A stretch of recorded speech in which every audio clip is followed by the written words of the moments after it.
Ils ont relevé le défi de l'Alia. Alia Story, c'est vous, c'est nous. Benjamin Brickman, bonjour. Bonjour. Ravi de vous accueillir. Voilà, en plus, vous avez amené de belles bouteilles de vin. On verra pourquoi dans quelques instants. Alors, vous avez fait votre Alia depuis 15 ans. C'est ça. Donc, ça commence en 2005. Ça commence à être sérieux. Vous n'êtes plus au Léradache. Non, je parle pas trop mal hébreu. D'accord. Alors, qu'est-ce qui vous a pris en 2005 de quitter Paris ? Un parcours professionnel un peu lassant, le goût du challenge et puis une opportunité, disons, professionnelle qui a, en même temps que le salon de l'Alia, a fait que je me suis lancé. Alors, ça veut dire que c'est bien pour l'agent juif. Ils vont être contents de savoir que le salon de l'Alia, ça motive et ça offre des horizons. Ça vous a aidé à voir que peut-être ce serait possible pour vous ? Oui, j'ai été les voir en même temps que j'avais un différend professionnel avec un associé. Et vous demandiez qu'est-ce que vous alliez faire. Je leur ai demandé comment on faisait pour faire l'Alia, quelles étaient les conditions, comment ça se passait. Et puis voilà. Alors, là. Pourquoi vous avez pensé à l'Alia ? Parce que c'était un moment où vous étiez à un carrefour, c'est ça ? Exact. Où vous alliez recommencer autre chose en France ? Exact. J'étais à l'école juive, j'étais à l'époque encore célibataire. Donc je me suis dit, allons-y, c'est le moment. Voilà, vous aviez l'école juive parce que vous aviez Israël au cœur. Voilà, je commençais aussi à faire tchouva, donc je me suis dit... C'est le moment. Israël, c'est le pays qu'il me faut. Alors, pourtant, vous avez été dans l'informatique, consultant en système d'information pendant 15 ans. Donc, en général, quand on est dans l'informatique, on n'est pas très inquiet quand on vient en Israël. Quoique, c'est pas toujours évident, parce qu'il faut se reconvertir, paraît-il. C'est vrai, mais j'ai aussi travaillé ici dans l'informatique. Donc, pas tout de suite, mais... J'ai trouvé aussi dans l'informatique après. Vous êtes retombé sur vos pieds. Voilà. Bon. Alors, vous avez fait plein de choses ici. Hein. Vous avez aussi travaillé avec un copain d'Ulpan, je crois. Et puis après, vous avez décidé de monter votre propre boîte. Tout à fait, dans la téléphonie d'entreprise. OK. Donc, en fait, je fournis des numéros et des communications à prix pas cher vers l'étranger. D'accord. Alors, comment ça s'est passé ? Alors, je sais qu'en général, quand on vient d'une école juive, on a un certain niveau d'hébreu. C'était votre cas ? Oui, j'ai fait l'Ulpan à Etzion. Ouais. Et puis après, 2 ans après, j'ai rencontré ma femme qui est israélienne. Donc, ça a aidé aussi à se perfectionner en hébreu. Mes enfants sont israéliens, donc je parle en hébreu à la maison. Donc, votre vie a complètement changé. Ah oui, j'ai comme une double vie entre le côté israélien à la maison et la majorité de mes clients sont plus francophones pour l'instant. D'accord. Alors, une rencontre un peu improbable quand même. C'est juste pour en parler parce que c'est vrai que parfois on vient ici, on a des idées préconçues, on pense qu'on va rencontrer une personne de telle nationalité ou que les choses vont se faire de telle façon et les choses se font, mais complètement différemment. On voit que la volonté d'Hachem, c'est pas toujours comme nous on prévoyait. Mm-hmm. Donc en fait, ma femme est yéménite et kurde. Et je l'ai rencontrée à une soirée d'Américains où elle devait pas venir, ni moi. Et on a tous les deux été entraînés par des amis différents. Et on s'est rencontrés là-bas dans une souka. C'était à Soukot, à Chol Moed Soukot, il y a 13 ans.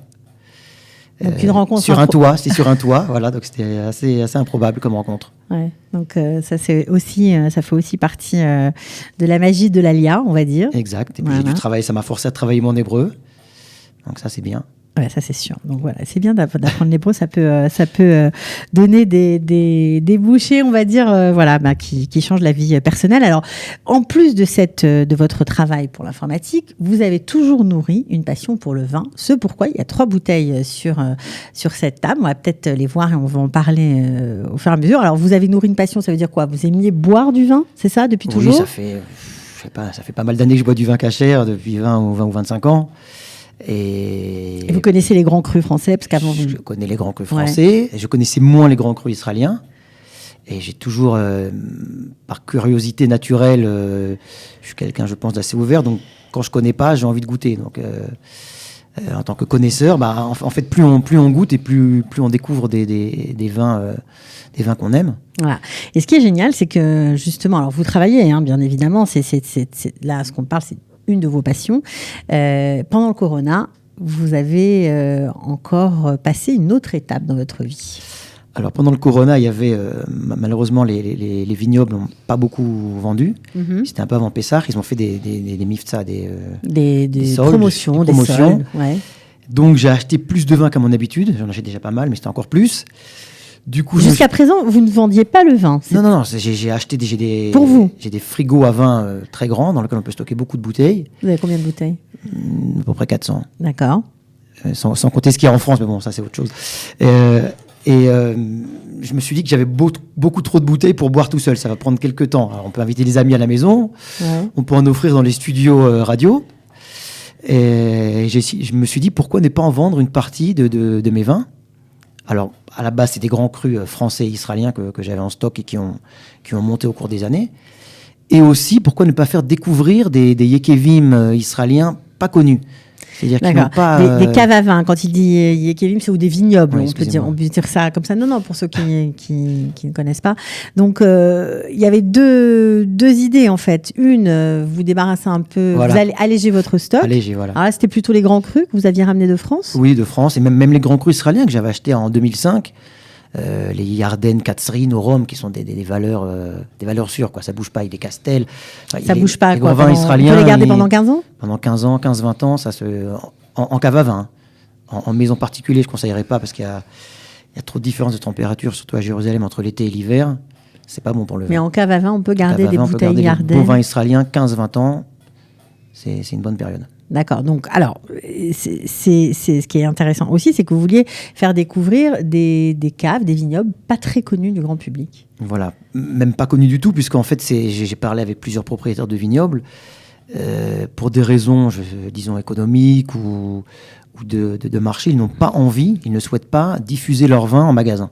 Ils préfèrent les vendre. Ça paraît bizarre. Ils préfèrent les vendre comme ça de particulier à particulier. Les caves Métave, là, et Geshem, je leur ai parlé il n'y a pas longtemps, on leur impose des quantités et des prix. Et eux, ils préfèrent travailler à leur rythme, avec leur prix, et ils ne sont pas forcément pressés ou stressés de vendre leur vin aux conditions des magasins. C'est-à-dire que, en fait, quand on connaît bien le terrain, comme c'est votre cas, quand on visite, parce qu'en fait, vous découvrez une bouteille que vous aimez, vous appelez la cave, le vignoble, et puis vous demandez à aller les voir, et vous découvrez toute la gamme, etc. C'est comme ça que vous fonctionnez. Donc, vous vous êtes rendu compte qu'il y a des vins qu'on ne connaît pas et qui sont excellents. À mon avis, en rapport qualité-prix, il y a des vins à moins de 100 shekels qui valent vraiment la peine d'être connus. Alors, est-ce que vous pouvez nous parler de ces 3 vins qui sont là sur la table? Alors, par exemple, le Ekev Meitav ici, ouais. Le Cabernet 2013. Alors lui, il les garde 2-3 ans en cuve. Il est situé à Ben Zimra, donc c'est dans le nord d'Israël. Ouais. Et voilà, c'est un propriétaire que j'ai découvert l'année dernière dans le nord. Et j'ai vraiment... En fait, tous les vins qui sont ici, je les ai tous goûtés. Tous les vins que je conseille, je les connais. En gros, un vin que j'ai pas goûté ou que j'aime pas, je pourrais pas le conseiller parce que c'est pas comme ça que je travaille. Puisque c'est une passion, donc... C'est ça, c'est quelque chose que je vis. Alors, cette passion que, en fait, vous partagez simplement pour le coup avec votre premier cercle, vos amis, des choses comme ça, avec le Corona, vous vous êtes dit, je vais vendre mes bouteilles. Exact. Alors, vous ne faites pas beaucoup d'argent dessus. Vous gagnez, je crois, 10 shekels par bouteille. Ouais, 10-15 shekels. C'est-à-dire, c'est pas des bouteilles où on fait bénéfice, mais je vous dis honnêtement, quand quelqu'un m'appelle, c'est le cas la semaine dernière où je lui ai fourni une bouteille, et il me dit, écoute, je connaissais pas, c'est super, j'ai vraiment adoré. Alors, il y a un côté passionnel, on a partagé via une bouteille qu'il ne connaissait pas et que moi je connaissais. Voilà, on a créé un lien. C'est ça qui vous plaît? Ouais. Partager votre amour du vin. Oui, parce que comme j'aime le vin, j'adore le vin, donc forcément, si quelqu'un il a les mêmes goûts que moi, après, je peux l'orienter. Il peut me dire, ça, j'ai pas aimé, je préfère le Cabernet, je préfère le Merlot, j'aime bien le Syrah, mais c'est-à-dire, le côté passionnel, il est fort. Il est fort, ouais. C'est une passion. Ça veut dire que faire découvrir des choses que les gens ne connaissent pas, n'auraient pas connues peut-être sans vous, c'est génial, quoi. Ouais, alors ça, on a parlé du métal. Alors ça, elle est très sympathique, cette bouteille, parce qu'il y a écrit, je vous lis ce qu'il y a écrit sur la bouteille, mise en bouteille au domaine, fièrement produit en Israël. Alors ça, c'est assez incroyable. Voilà. Alors ça, il s'appelle Geshem. Il a plusieurs sortes. Là, j'ai pris le Rhône parce que c'est vraiment un blend très sympathique. Et il est situé à Dalton, à côté du grand Ekev Dalton, dans le nord, qui produit plusieurs millions. Lui, il produit quelques milliers. Mais au même endroit, il est le même raisin. Il fait du vin magnifique. Pareil, à prix, beaucoup moins cher. Et on l'a bu avec un ami à l'improviste. C'était vraiment... Combien ça coûte une bouteille comme ça? 90 shekels à peu près. D'accord.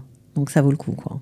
moi, je conseillerais. Après, il faut juste que les gens soient un tout petit peu curieux, qu'ils aient l'esprit un tout petit peu ouvert d'aller goûter un vin qu'ils connaissent pas. Alors, qu'est-ce qui vous a aidé en Israël pour, on va dire, assouvir votre passion, pour vous perfectionner? Parce que bon, c'est pas évident quand on connaît pas de téléphoner, d'aller, ça c'est une chose. Mais est-ce qu'il y a des groupes, des forums? Comment ça se passe? Tout à fait. Pour les passionnés Il y du a vin? des groupes WhatsApp avec d'Israéliens, que des Israéliens. Il y a des forums, il y a des pages Facebook. Enfin, si on s'intéresse un peu au domaine, après, via des amis, on peut connaître un propriétaire de vignoble. Il y a des francophones aussi qui travaillent dans les vignobles. Par exemple, je pense à Révron, la forêt blanche, qui est située à Révron. C'est un francophone. C'est Comme le nom l'indique. Un francophone qui fait le vin? Qui fait le vin. C'est Bruno Darmon, comment on dit, le Yénan. Le vigneron. Le vigneron. Voilà. Et donc, ça, c'est un exemple. Il y en a d'autres. Il y a Charles Winery. Enfin, il y a beaucoup de vins qui sont. Il y a Netofa dans le Nord. C'est des vins qui sont. Où les propriétaires sont des Français, des francophones, et qui ont amené leur savoir-faire. On sent d'ailleurs qu'il est différent du vin israélien. Le vin israélien est plus sucré, plus lourd, il a plus de goût de fruits. Et les francophones, ils ont gardé le côté français dans le vin. Alors, qu'est-ce que vous préférez faire? Mettre à la disposition des Olim Pradashim qui sont là, qui ont envie de découvrir le vin israélien, des grands crus que vous nous avez cités, voilà, les grands crus de Yarden, par exemple, ou d'autres, ou faire découvrir de très bonnes bouteilles, beaucoup moins connues. Vous préférez faire quoi? Les deux, mais c'est une question de budget. C'est-à-dire, je vous dis honnêtement, on ne faut pas parler d'argent, mais... On peut parler d'argent, on parle de tout, il n'y a pas de problème. Les deux me passionnent. Faire découvrir un vignoble inconnu, je vous ai dit, il y a vraiment une satisfaction personnelle d'avoir partagé quelque chose que personne ne connaît. Maintenant, un grand cru, Yarden, il est connu. Maintenant, il faut pouvoir acheter la bouteille qui vaut au-dessus de 100 €. Tout le monde ne peut pas le faire. C'est sûr. Mais alors, dans une occasion, enfin une bar mitzvah, un mariage, c'est aussi peut-être une direction que je voulais prendre, amener une bonne bouteille pour une naissance, pour une bride, quelque chose, c'est magnifique, je pense. C'est-à-dire qu'en plus de votre activité, on va dire, dans la téléphonie, ce Corona vous a incité à développer encore autre chose. Je dirais qu'il a exacerbé mes passions, si on peut dire ça comme ça. C'est incroyable. Voilà, comme quoi... le Corona. Parfois, il y a des effets vertueux. Ok, alors, je sais, on m'a dit, bien conseillé par un de vos amis tunisiens, vous êtes mis également à vendre de la bourra. Ah oui, ça c'est un ami, Bruno, on peut le saluer au passage. Voilà, on le salue. Qui m'a proposé, il n'y a pas longtemps, de vendre de la bourra. Moi, j'aime bien la bourra aussi, bien que n'étant pas tunisien, comme mon nom l'indique. Et vous avez des prix, Bata, il a des prix très bon sur tout Israël. Donc, on a commencé avec Bruno à vendre de la bourra. Ça coûte combien, une bouteille de bourra, par exemple? Le litre de blanche, il est à 125 shekels. Donc, c'est un bon. Je défie beaucoup de personnes qui nous regardent de trouver mieux. Ok, bon, en tout cas, c'était vraiment intéressant de parler avec vous. Merci de nous avoir fait découvrir ces trois vignobles, ces trois yekevim, comme on dit en français. Merci d'être venu. Bravo pour votre Merci alia. à vous. Voilà, et on vous souhaite bonne chance dans la suite de toutes ces opérations. Là. Merci beaucoup. Ça va se poursuivre alors après. C'est sûr, il y a un site qui est en cours de construction, il y a d'autres yekevim, d'autres vignobles qui me... Ouais. Mais il paraît que quand on arrive en Israël, au final, à un moment ou un autre, on doit réussir à vivre de sa passion. C'est s'aligner, paraît-il. Alors je suis heureux, je vis de ma passion, voilà. Ouais, c'est ça, on vous le souhaite en tout cas. Merci beaucoup. À bientôt. Au revoir. Ils ont relevé le défi de l'Alia.